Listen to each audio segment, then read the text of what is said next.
कभी भी व्यक्ति किसी दूसरे के कहने से आगे बढ़ता ही नहीं है। दूसरों के कहने से आगे बढ़े होते तो आज हम सब का जीवन ऐसा ही एक सात्विक कार्यकर्ता हम बने हुए होते, ऋषि युक्त होते, हम ऋषित्व से युक्त होते, देवत्व से युक्त होते। क्योंकि हमारे को इन ऋषियों ने, इन शास्त्रों ने, गुरुजनों ने बताने में कोई कसर थोड़ी छोड़ी है, कितना बताया है। लेकिन हम इसमें से कितना लेते हैं जो हमारे अनुकूल पड़ता है। इसलिए हमारा व्यक्तित्व कैसा बना, जैसा हमने चाहा, जितना चाहा। चाहने का मतलब ये है कि उसको गंभीरता से लेके फिर वैसा आचरण शुरू कर देना, जिम्मेदारी लेकर के। कल भी एक बात आई थी, श्रद्धेय स्वामी जी महाराज इसको पहले बहुत बोलते थे, अभी भी कभी कभी बोलते हैं। ईमानदारी, जिम्मेदारी, समझदारी, 3 बातें बोलते थे। तो संगठन में कार्यकर्ताओं के लिए बोलते थे, लेकिन हम सब के लिए, हम सब कार्यकर्ता ही हैं, हम सब के लिए लागू होती हैं तीनों बातें। ईमानदारी, जिम्मेदारी, समझदारी। व्यक्ति को एक तो ईमानदार होना चाहिए अपने प्रति, जैसे हम दूसरों के प्रति ईमानदार होते हैं ना कि ऐसा करना चाहिए, ऐसे नहीं करना चाहिए, इतना ही ईमानदार अपने प्रति। अपने प्रति बेईमानी नहीं करनी चाहिए कि इतना तो चलेगा, किसको पता चलता है। और दूसरा है जिम्मेदारी। मेरी जिम्मेदारी मेरे ऊपर है, मेरे जीवन का कितना उत्कर्ष हुआ इसका जिम्मेदार मैं हूं। मेरे जीवन में कितने दोष रह गए, त्रुटियां रह गई, उसका जिम्मेदार मैं हूं। मेरे को कितना गुस्सा आता है इसका जिम्मेदार मैं हूं। मेरे को कितना आलस्य आता है इसका जिम्मेदार मैं हूं। मेरे पढ़ाई में विद्वत्ता मेरी कम रही इसका जिम्मेदार मैं हूं, दूसरे नहीं है। मैं जल्दी जल्दी रोगी हो जाता हूं इसका जिम्मेदार मैं हूं। और मेरे अंदर विद्वत्ता बढ़ रही है इसका जिम्मेदार मैं हूं, प्लस औरों का भी सहयोग है, वहां दूसरों को भी श्रेय देना। मेरे अंदर आध्यात्मिकता बढ़ रही है इसका जिम्मेदार मेरी जागरूकता प्लस बड़ों के आशीर्वाद, फिर वो और ज्यादा बढ़ती है। और पहले वाला जो बताया था मैं हूं, केवल अपने ऊपर जिम्मेदारी लेने से वो बहुत हट जाती हैं दुर्गुण, बुरी आदतें, क्योंकि उसमें भी दूसरों को ऐड करोगे ना तो फिर वो हटेंगी नहीं। तो दोष हमेशा 100% जिम्मेदारी अपनी लेना, और कोई विशेषता हो तो उसमें दूसरों का सहयोग, दूसरों का आशीर्वाद, दूसरों की सद्भावनाएं, तो वो दूसरों को ऐड करने से फिर वो बढ़ती जाती हैं। और इसमें दूसरों को ऐड नहीं करना, इसमें 100% अपने ऊपर। तो मेरी पूरी जिम्मेदारी मेरे को ठीक करने को है। जो मुझे अच्छा लगता है वो मैं अपने जीवन में अप्लाई कर दूं, उसके बाद ठीक है, जिसको अच्छा लगेगा वो ले लेगा। मेरे पास यदि पानी है, पहले मैंने पानी कुआं खोदा, पानी निकाला, अब एक पात्र में भर के रखा मैंने। अब जिसको प्यास होगी वो आके पी लेगा, और जिसको प्यास नहीं है उसके मुंह में भी डालेंगे तो वो गिराएगा ना, वो पिएगा थोड़ी। जबरदस्ती नहीं डालना उसके मुंह में। एक बार आप ऑफर कर दो कि मेरे पास पानी रखा है, अगर आपको प्यास है आप पी सकते हैं। और जिसको प्यास है वो उसको कोई अनाउंस की भी जरूरत नहीं है, वो तो ढूंढते हुए आ जाएगा आपके पास, और वहां उसको ही पानी पिलाना सार्थक होगा। जिसको प्यास नहीं है उसको आप पिला भी दोगे ना, जबरदस्ती डाल भी दोगे मुंह में, तो वो फेंक देगा, कुल्ला कर देगा। तो इसलिए हमारी जिम्मेदारी है कि हम स्वयं उन चीजों को अपने जीवन में अर्जित करें और दूसरे को भी बता दें, और उनमें से फिर जिसको आवश्यकता होगी वो हमारी विशेष सहायता भी ले लेगा, अपने आप ले लेगा वो। और यदि उसको आवश्यकता नहीं है तो आप अपनी एनर्जी को, टाइम को वेस्ट कर रहे हैं, क्योंकि वो लेगा ही नहीं उसको। तो ये समय और ये शक्ति आप अपने ऊपर खर्च करो, दूसरे पे खर्च ना करो। दूसरे को बदलने की कोशिश मत करो, अपने आप को बदलने की कोशिश करो। यहाँ से 100% रिजल्ट आएगा, वहाँ से 2% भी आने की संभावना नहीं है। जब तक वो नहीं चाहेगा ना तब तक रिजल्ट नहीं आएगा वहाँ से। यहाँ से आएगा। तो क्या नाम है आपका? हैं? सोपान। सोपान जी, आपने एक बार जगा दिया बहुत है, ज़्यादा करो तो दोबारा भी जगा दो, उसके बाद टेंशन नहीं लेना, आपने अपना कर्तव्य पूरा कर दिया। अब फिर भी अगर वो व्यक्ति सो रहा है तो वो खुद ही जिम्मेदार है फिर सोने से जो उसकी हानि हुई। ठीक है, और तो नहीं है किसी का प्रश्न? जी बोलिए, माइक दे दो पीछे। ओम दीदी। दीदी ये जिम्मेदारी वाली में ही थोड़ा एक प्रश्न था मेरा कि जैसे कई परिस्थितियां ऐसी होती हैं कि कोई सामने वाला व्यक्ति हमारे साथ बुरा करता है तो उसमें फिर हमको दुख पहुंचता, कष्ट पहुंचता है। तो सामने वाला बुरा करता है? हाँ जी। हाँ, तो उसमें फिर जिम्मेदार किसको मानेंगे अपने कष्ट के लिए, अपने दुख के लिए? दूसरा आदमी कहाँ तक पहुंच सकता है, उसकी पहुंच कहाँ तक है? नहीं, जैसे हम सड़क पर जा रहे हैं, कोई हम सही तरीके से जा रहे हैं लेकिन सामने से किसी व्यक्ति ने आके गलत साइड आके उसने हमें गाड़ी को टक्कर मार दी जी, तो फिर हमें तो नुकसान हो गया। कितनी हानि कर सकता है? हमारी गाड़ी टूट सकती है और हमारे शरीर में कहीं कोई चोट लग सकती है, इससे अंदर नहीं जा सकता वो व्यक्ति। किसी व्यक्ति की पहुंच ज़्यादा से ज़्यादा कहाँ तक हो सकती है? स्किन तक हो सकती है, हमारी जो खाल है ना, यहाँ तक, शरीर तक हो सकती है। लेकिन आप तो शरीर नहीं हो ना। कभी तो ऐसे भी होता है ना कि आपको बहुत पीड़ा हो रही है शरीर में, लेकिन फिर भी मन आपका शांत है, मतलब आत्मिक दृष्टि से आप स्वस्थ हैं फिर भी। तो ऐसे आप उसको देखेंगे ना, तो आप दुखी होना या दुखी नहीं होना, टक्कर मारना आपके हाथ में नहीं है, दूसरा व्यक्ति मार सकता है। आप बिल्कुल ठीक चलते हैं तो भी मार देगा। और ज़्यादातर एक्सीडेंट ऐसे हो जाते हैं कि एक व्यक्ति ठीक ही चल रहा था, दूसरे की गलती से उसने दूसरे को नुकसान कर दिया। लेकिन वो नुकसान आपकी गाड़ी तक और आपके शरीर तक तो हो सकता है, पर दुखी तो शरीर नहीं होता, दुखी तो मन होता है। तो उस समय मन को कितना दुखी करना है ये आपके ऊपर है, कितनी देर दुखी करना है। ठीक है, टक्कर लगी, शरीर में पीड़ा है, मन में परेशानी हुई आपको, लेकिन इसको आप कम भी कर सकते हैं, बढ़ा भी सकते हैं। थोड़ी देर के लिए हुआ, फिर आपने उसको हटा दिया कि अब मेरे परेशान होने से भी ये घाव तो ठीक तो नहीं होगा और गाड़ी भी ठीक तो नहीं होगी। अब मुझे अपने मन को स्वस्थ बना के इसको कैसे ठीक करना है वो उपाय सोचना चाहिए। कौन से डॉक्टर के पास जाऊं, कौन से मैकेनिक के पास जाऊं, क्योंकि अब मैं जितनी देर परेशान होऊंगा मेरी शक्ति का नाश ही होना है, कुछ भी तो आना तो नहीं है ना।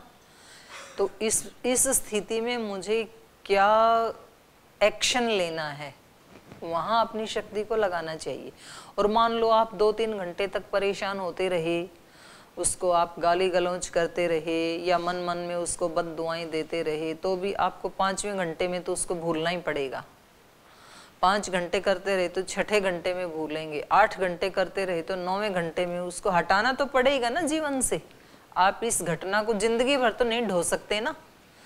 एक दिन कर सकते हैं, परेशान हो सकते हैं, 2 दिन हो सकते हैं, 5 दिन हो सकते हैं, 10 दिन हो सकते हैं, फिर हटाना तो पड़ेगा।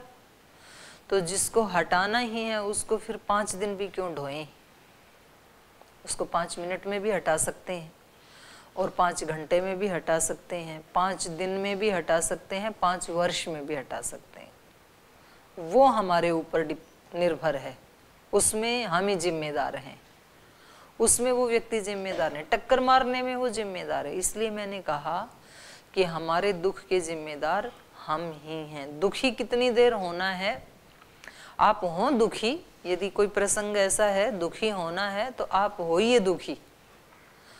रोने का प्रसंग है तो आप रो लीजिए, लेकिन आप अंदर से ये मान के चलो कि इसका जिम्मेदार मैं हूँ। तो कितनी देर रोना है, कितनी देर दुखी होना है, ये पहले से डिसाइड कर लो। आधे घंटे दुखी होना है, उसके बाद नहीं होना है, तो फिर आप आधे घंटे में भी ठीक कर लोगे अपने आप को। मानो कि जैसे आपने कहा कि एक्सीडेंट हो गया और आपको बुरा भी लगा, आपकी गलती भी नहीं थी, लेकिन आपका पतंजलि के बाहर एक्सीडेंट हुआ और पतंजलि के अंदर जा कर के आपका इंटरव्यू होना था और आपको बहुत बड़ी जॉब मिलने वाली थी, यूनिवर्सिटी में प्रोफेसर की जॉब थी, और वहाँ पे आचार्य जी और स्वामी जी आपका इंटरव्यू लेने के लिए बैठे हैं, तो अब आप वहाँ अंदर जाते जाते अपने आप को ठीक करोगे कि नहीं करोगे? करोगे ना। क्योंकि आपको वो दिखाई दे रहा है ना अपनी उपलब्धि। आप बोलोगे कि इसको ढोते हुए अगर मैं उनके सामने गया, लटका हुआ मुंह लेके, गुस्से वाला मुंह लेकर के और परेशान वाला अंतःकरण लेकर उनके पास गया, तो इंटरव्यू में फेल हो जाऊंगा। तो क्या करते हो आप? दूसरे विचार को उठाते हो फिर आप, कि जो भी पूछेंगे मैं ऐसे बता दूंगा उनको और पूरे कॉन्फिडेंस के साथ बोलूँगा, और ये जॉब मुझे लेनी ही है। तो तुरंत आपने अपने माइंड को डाइवर्ट कर दिया दूसरी जगह, तो पहले वाला छूट गया।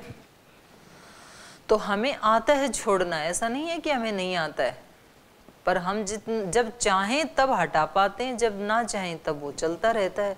और व्यक्ति कहता है जी हटाना तो चाहता हूँ, हटता ही नहीं है, क्या करूँ?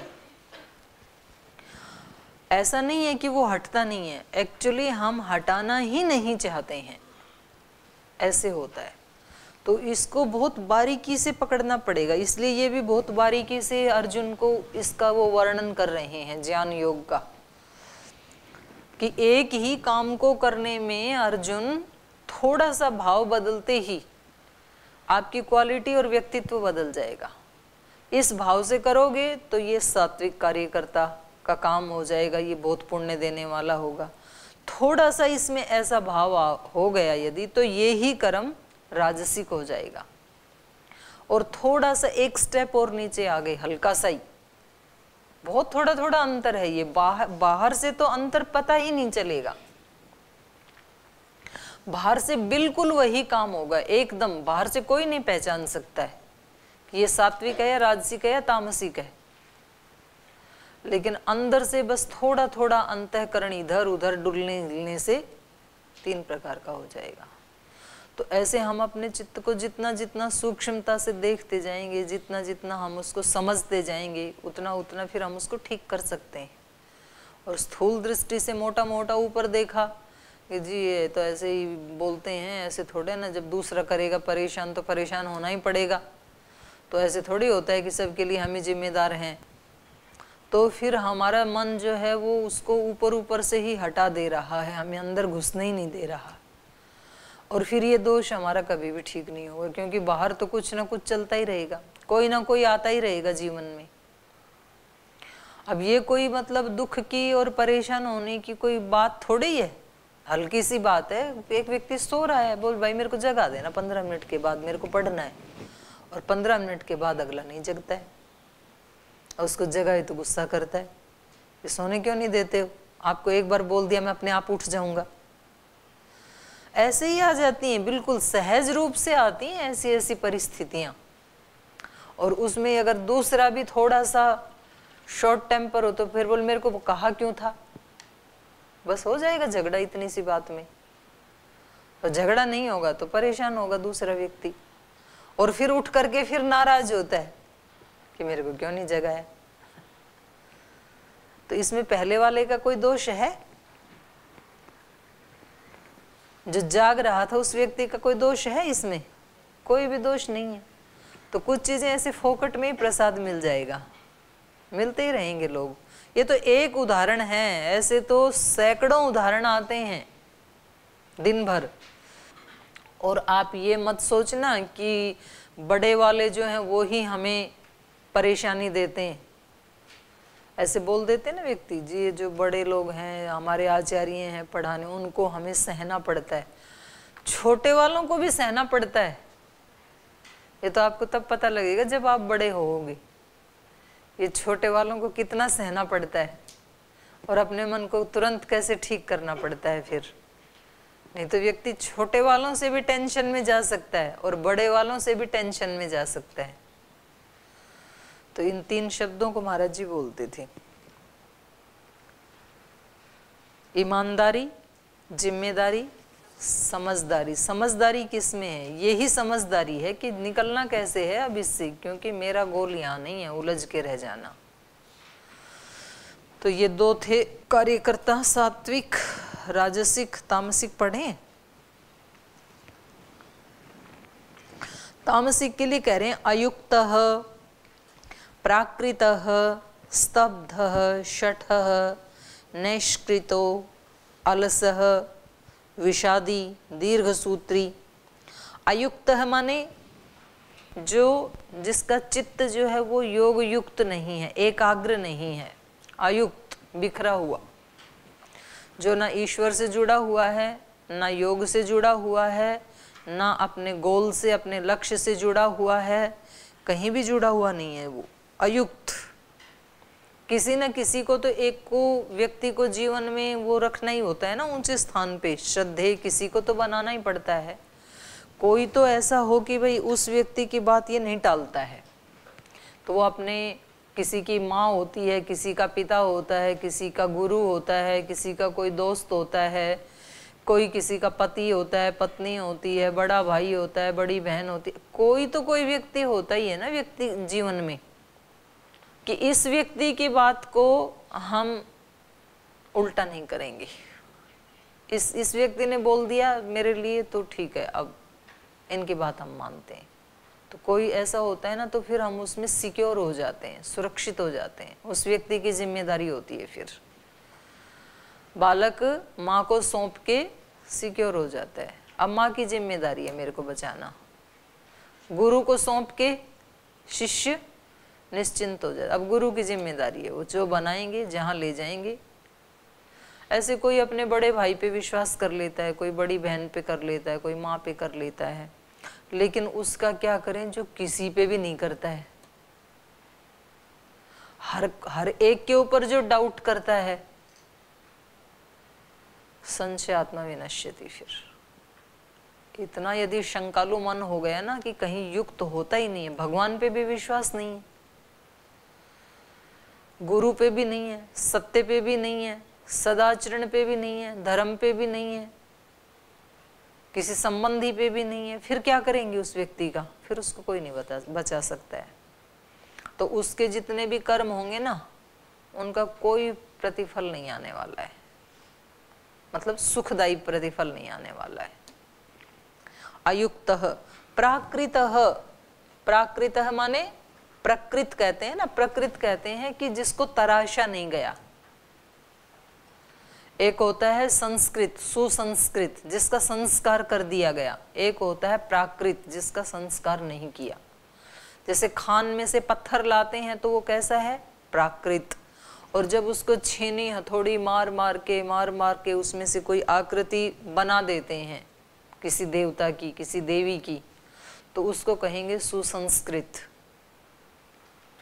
इसलिए बोलते हैं जन्मना जायते शूद्र संस्कारात् द्विजोच्यते। जन्म से सब शूद्र ही होते हैं। अगर किसी व्यक्ति ने अपने जीवन को तराशा नहीं, सुसंस्कृत नहीं किया, तो जन्म से वो ब्राह्मण कुल में पैदा होकर के भी शूद्र ही है। ब्राह्मणत्व शरीर में नहीं होता है, किसी कुल खानदान में नहीं होता है, आचरण में होता है। तो जन्म से तो सब अज्ञानी ही हैं, लेकिन वो संस्कार कर करके आत्मा में अच्छे उनका आचरण का, अच्छे ज्ञान का, अच्छे कर्मों का, अच्छे संस्कारों का, उनको बढ़ा करके व्यक्ति फिर ब्राह्मणत्व को, द्विजत्व को प्राप्त हो जाता है। तो ये जो तामसिक करता है ये कैसा है? प्राकृतः। जिसने कहीं से कोई संस्कार नहीं लिया, अपने आप को सुसंस्कृत नहीं किया, अल्लड़ बोलते हैं जिसको। और क्या है? स्तब्धः। स्तब्ध मतलब खंबे को कहते हैं ना, तो जो ऐसा हठी है, स्तंभ जैसा। कुछ ऐसे बच्चे होते हैं जिद्दी, एकदम हठी, मतलब टस से मसी नहीं होते। उनको अच्छी बात बताए तो भी बोले नहीं मेरे दिमाग में जच गई, अब ये ही होगा, वैसा ही। जो थोड़े भी फ्लेक्सिबल नहीं होते हैं, शरीर से जो ऐसे होते हैं ना, जिन किसी का शरीर भी जिद्दी होता है, उनको बोले पश्चिमोत्तानासन करो तो बोल जी कमर आगे झुकती ही नहीं है। कमर कैसी है? बिल्कुल जिद्दी, हठी। तो शरीर भी हठी होता है, हड्डियां भी हठी होती हैं, किसी किसी का मन भी हठी होता है, फ्लेक्सिबल नहीं होता है, मानता नहीं है व्यक्ति, बहुत जिद्दी होता है। तो उसको तामस गुण बोला यहाँ गीता में, तामसिकता है ये। व्यक्ति को देश काल परिस्थिति के अनुसार चीजों को जान करके अपने आप को वैसा कर लेना चाहिए। ये छोटी छोटी बातों में दिखता है। जैसे आप मंत्र पाठ करते हैं, हवन में बहनें करती हैं, फिर मैं किसी को बोलूं पिच चेंज कर लो, करते ही नहीं है। हाई पिच में शुरू किया तो हाई में ही बोलेंगे, लो पिच में शुरू किया तो लो में ही बोलेंगे। उसका साथ वाला भले बेचारा उसका सहयोग कर पा रहा है नहीं कर पा रहा है, मैं कहूँगी कि इसके साथ एडजस्ट कर लो, थोड़ा सा इसके साथ मिला लो, वैसे ही बोलेंगे दोनों। तो ये किसकी निशानी है? हठी मन की, जिद्दी मन की। तो ऐसे हम बहुत जिद करते हैं, मेरे से तो ऐसे ही होगा, करवाना है तो करवा लो, नहीं तो छुट्टी, मेरे से नहीं हो पाएगा। तो ये हमें खुद ही देखना पड़ेगा अपने मन को, हमारा मन कहाँ कहाँ कब कब जिद करता है। तो जब जब जिद करता है तब ये कैसा हो जाता है? तामसिक हो जाता है। ये तामसिक क्वालिटी बताई। अयुक्तः, जब हम किसी की नहीं मानते हैं उस समय चित्त कैसा होता है? तामसिक। प्राकृतः, अपने आप को सुसंस्कृत करने के लिए तैयार नहीं है, ये किसकी निशानी है? तामसिकता की। स्तब्धः, हठी, जिद्दी, जिद कर लेते हैं, हठ कर लेते हैं, ये तामसिकता की निशानी है। शठः, शठ मतलब दुष्टता करने वाला तो कुछ कुछ दुष्टता करने वाले होते हैं तो जब मन में दुष्टता आए कि इसने मेरे साथ ऐसा किया ना, अब इसको मैं बताता हूँ, शेर वाले को 1.25 शेर तोल के देता हूँ। तो ये क्या है? शठता, तामसिकता बोला इसको, दुष्टता। जैसे वो मेरा ड्राइवर है ना, वो जैसे गाड़ी चलाएगा तो वो हुर मारता रहेगा, कोई हटता ही नहीं है। कभी कभी ऐसे हो जाता है ना। अच्छा, आजकल तो वो कान में डाल लेते हैं लोग, तो सुनते भी नहीं है, फिर उनको शायद सुनता भी नहीं है। तो फिर वो क्या करेगा? बिल्कुल उसके पास से ऐसे ले जाएगा गाड़ी को गुजार के। मैंने कहा भाई इसको थोड़ी सी अगर लग जाती तो क्या बनता फिर?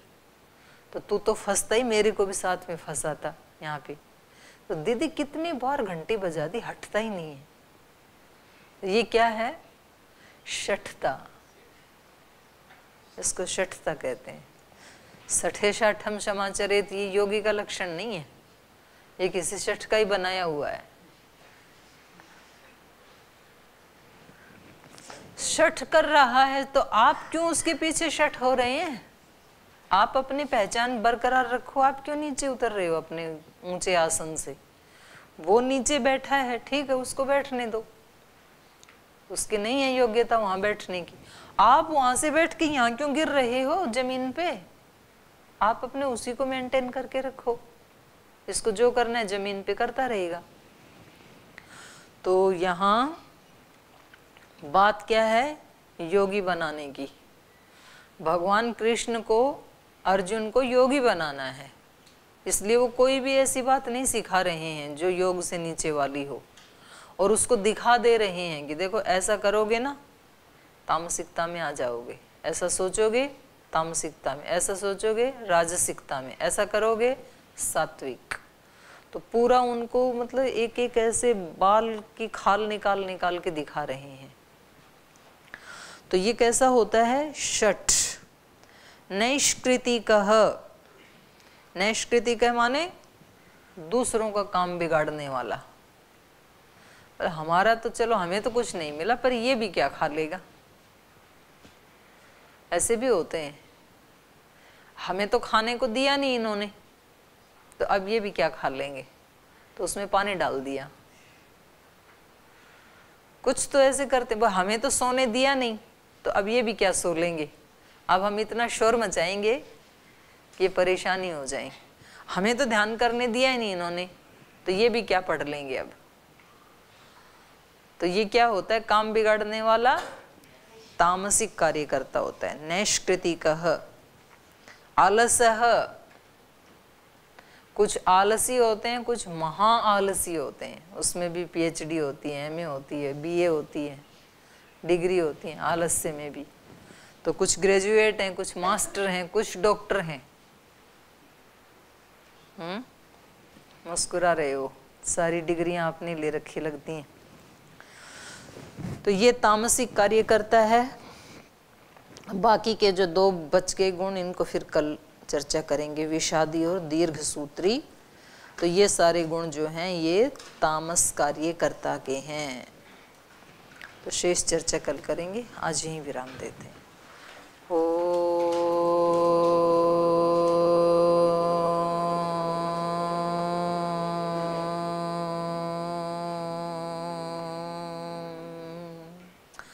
शांति शांति शांति।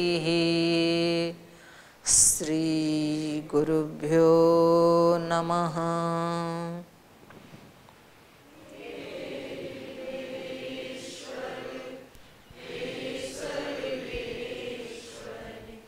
हे प्राणेश्वर, हे परमेश्वर, हे हृदयेश्वर, हे सर्वेश्वर, हे प्राणेश्वर, हे सर्वेश्वर,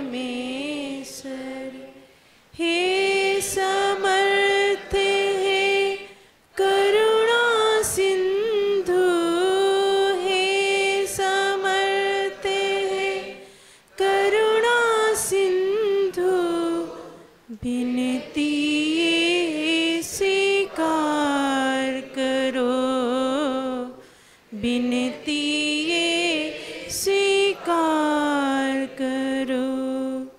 भूल दिखा कर उसे मिटा कर, भूल दिखा कर उसे मिटा कर, अपना प्रेम